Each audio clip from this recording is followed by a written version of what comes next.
Mokaev is at it again because he is already disrespecting the organization that he just signed for. If you guys didn't know, Mokaev just signed with Brave MMA, and that's a good thing. I'm glad Mokaev is still having a career, and I apologize, guys. I know I'm going to get in the comments. I don't remember if it's Mokaev or Mokaev. I don't mean to be disrespectful in that sense. I'm ready to hear it in the comments. But regardless, we're going to take a look at something that Mokaev just posted in just a second. Before we do, though, I do want to say hello, everybody. Welcome back to another video. If you're new here, my name is Kyle. I'm your guy with many YouTube channels. Guys, let's take a look at Mokaev, highest paid flyweight fighter in the world right now without holding the title at Brave MMA. But of course, my goal is to come back to the UFC because it is the #1 promotion in the world right now. Nothing like, and I don't know if it's public what he made signing over at Brave, but there's nothing like just completely disrespecting your own organization and saying, hey, can't wait to take off from Brave. UFC, please take me back. Like, I understand that anybody in any MMA organization has the goal to get into the UFC, but it's just disappointing to see. And I can't imagine that the people running Brave are happy with this, where Mokaev is just waiting for his contract to be up or waiting to get a few good wins until the UFC gives him another chance. I don't think this is like the reason to necessarily sign somebody. I don't know if he was being fake or if they just wanted to name Mokaev and they kind of understand that he wants to get back in the UFC. To be fair, he's been pretty public about it, but this is not the right way to go about things in my opinion. Like, it's taken another big gamble. Didn't Dana White say that we wouldn't see Mokaev back in the UFC? I don't know if he actually said that, but it's kind of ringing a bell that might not be there. Regardless, I think it's disrespectful to Brave, and I think that he really needs to focus on getting back.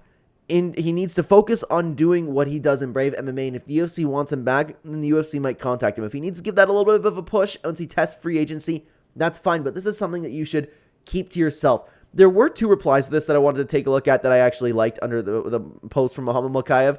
Why can't you just concentrate on respecting your current company? If you had done that while in the UFC, you would still be there. Maybe try talking about how good Brave CF is and how you're going to be their champion.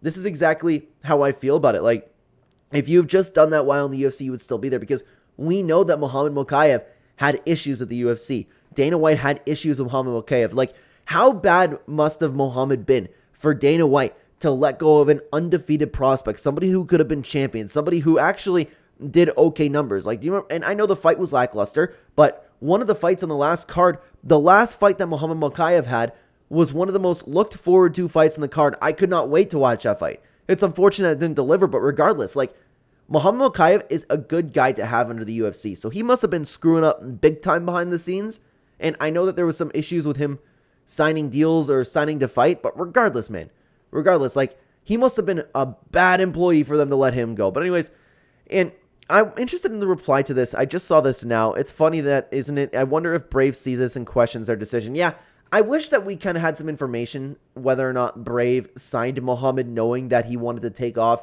and get back into the UFC. Maybe it's just another name that they could have. But there was one more reply that I found interesting.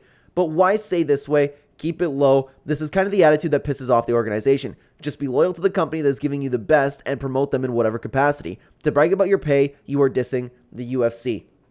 I don't even think that he needs to diss the UFC. I don't even think that's a way that he should be going about things. But just be loyal to the company that is doing their best to promote you. Like, Brave took you on and you were out of a job. Like, Mokaev was out of a job and Brave FC came in and said, hey, why don't you come fight for us? Why don't you come work for us?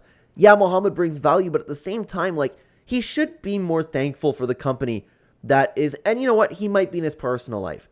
But I don't think this is the right way to go about things, is just to constantly talk about how he can't wait to get back into the UFC. And I understand, I get where Mokaev is coming from. I understand, because he wants to show that he has that initiative to want to work for Dana White again. He has that initiative to want to come back into the UFC and be the best fighter that he could possibly be.